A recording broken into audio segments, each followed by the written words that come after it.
अस्सलाम वालेकुम dear students, हमारा आज का टॉपिक है डी मॉर्गन लॉज। आज के लेक्चर में हम डी मॉर्गन लॉज को प्रूव करेंगे। First law of De Morgan ये है कि A union B whole complement this is equal to A complement intersection B complement. Second law ये है कि A intersection B whole complement this is equal to A complement union B complement. अब बारी बारी इन दो लॉज को prove कर लेते हैं।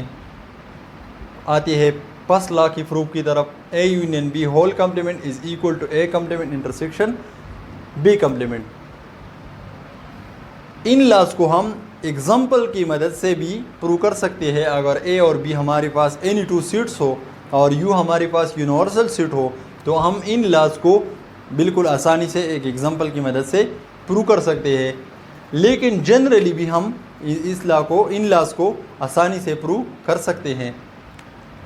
इसके लिए let x belong to left side of the proof, यानी A union B whole complement. हम x को लेफ्ट साइड का एलिमेंट लेंगे और हमें ये प्रूव करना होगा कि x belong to right side of the proof. तो फिर लेफ्ट साइड जो है ये राइट साइड का सबसेट होगा। अगर x ए यूनियन बी की कम्प्लीमेंट में मौजूद है तो इसका मतलब ये है कि x does not belong to A union B. अगर ए यूनियन बी के कम्प्लीमेंट में मौजूद है तो ए यूनियन बी में मौजूद नहीं होगा। यूनियन का डिफिनीशन ये है, अगर कोई एलिमेंट ए यूनियन बी को बिलोंग करता है तो इसका मतलब ये है कि ये ए सीट से ताल्लुक़ रखता है या बी सीट से या दोनों से। लेकिन यहाँ पर एक्स जो है ए यूनियन बी में मौजूद नहीं है, तो इसका मतलब ये है कि x does not belong to A and x does not belong to B. इसका मतलब ये है कि ए सीट में बी नहीं है और बी सीट में बी नहीं है। अगर दोनों में से एक सीट में बी होता तो यूनियन में ज़रूर मौजूद होता। अगर x ए सीट में नहीं है तो इसका मतलब ये है कि x ए कम्प्लीमेंट में मौजूद है एंड x बी सीट में नहीं है तो इसका मतलब ये है कि x belong to B complement. अब देखिए x ए कम्प्लीमेंट में भी मौजूद है और b कम्प्लीमेंट में भी मौजूद है, यानी दोनों में मौजूद है। जब कोई एलिमेंट दो सीट्स में मौजूद हो तो वो उन सीट्स की इंटरसेक्शन में भी मौजूद होता है।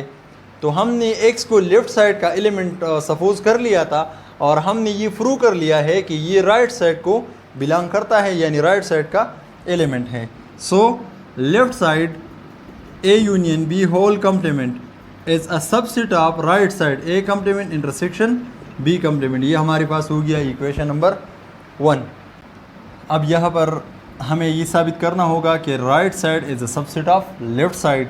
इसके लिए हम यहाँ पर लेंगे let y belong to right side A complement intersection B complement.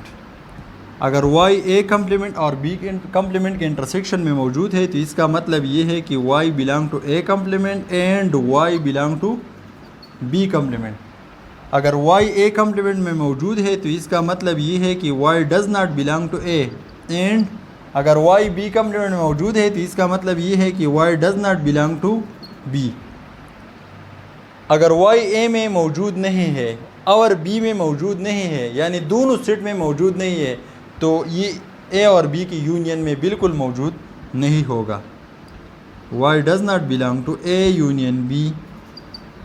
अगर y ए यूनियन बी में मौजूद नहीं है, अगर कोई एलिमेंट दो सीट्स की यूनियन में मौजूद न हो तो उस सीट की कम्प्लीमेंट में ज़रूर मौजूद होता है। तो y belong to A union B whole complement. तो हमने ये साबित कर लिया है कि y जो है ये लेफ़्ट साइड में मौजूद है। So left side is right side is a subset of left side. A complement intersection B complement is a subset of A union B whole complement. ये हमारे पास हो गया इक्वेशन नंबर 2। अब दोनों इक्वेशंस को कंपेयर कर लेते हैं। Left side is a subset of right side और right side is a subset of left side. जब ए बी का सबसेट हो और बी ए का सबसेट हो तो दोनों सेट्स एक दूसरे की बराबर होते हैं। फ्रॉम इक्वेशन 1 एंड 2, 1 और 2 से हमने प्रूव कर लिया है कि A union B whole complement is equal to A complement intersection B complement. ये हमारे पास था डी मॉर्गन की फर्स्ट लॉ का प्रूफ। अब सेकंड लॉ की प्रूफ की तरफ आते हैं। A intersection B whole complement ये बराबर होगा A complement union B complement की। प्रूफ लेट यहाँ पर भी सेम प्रोसीजर हम अप्लाई करेंगे। x belong to left side of the proof यानी a intersection b whole complement. जब x a इंटरसेक्शन b के कम्प्लीमेंट में मौजूद हो तो इसका मतलब ये है कि x does not belong to a intersection b, x a intersection b में मौजूद नहीं होगा। a इंटरसेक्शन b में वही एलिमेंट्स मौजूद होते हैं जिनका ताल्लुक़ a और b दोनों से हो, और वो एलिमेंट जो सिर्फ a को बिलोंग करते हैं या b को बिलोंग करते हैं तो वो एलिमेंट्स और दोनों को बिलोंग नहीं करते, तो वो एलिमेंट्स a इंटरसेक्शन b में नहीं होंगे। अगर x a इंटरसेक्शन b में नहीं है तो इसका मतलब ये है कि x does not belong to a और x does not belong to b।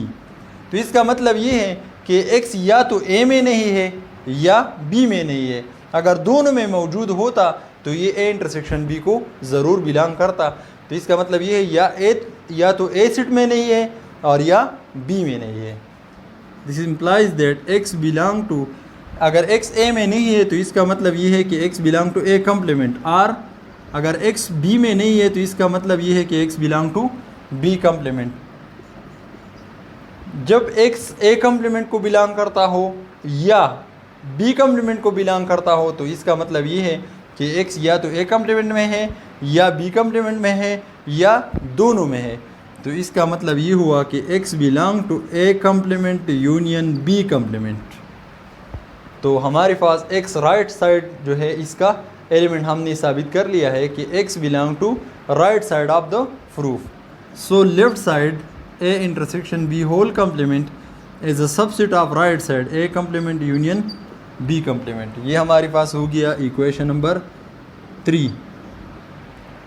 अब हम राइट साइड को हमें ये साबित करना होगा कि right side is a subset of left side. इसके लिए हम यहाँ पर लेंगे let y belong to right side of the proof, यानी a complement union b complement.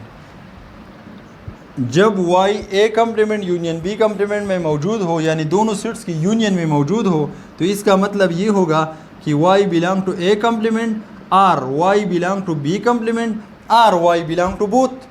यानी यूनियन का डिफिनेशन तो हमारे पास यही होता है। जब y a कम्प्लीमेंट को बिलोंग करता है तो इसका मतलब ये है कि y does not belong to a, और जब y b कम्प्लीमेंट को बिलोंग करता है तो इसका मतलब ये है कि y does not belong to b।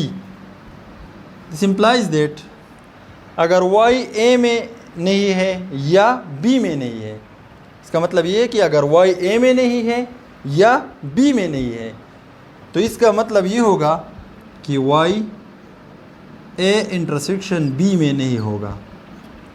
अगर y का ताल्लुक़ a सेट से न हो या b से न हो, इन दोनों में से एक में से b न हो तो ये दोनों के इंटरसेक्शन में मौजूद नहीं होता, क्योंकि इंटरसेक्शन में वही एलिमेंट्स होते हैं जिसका ताल्लुक़ दोनों सेट से हो।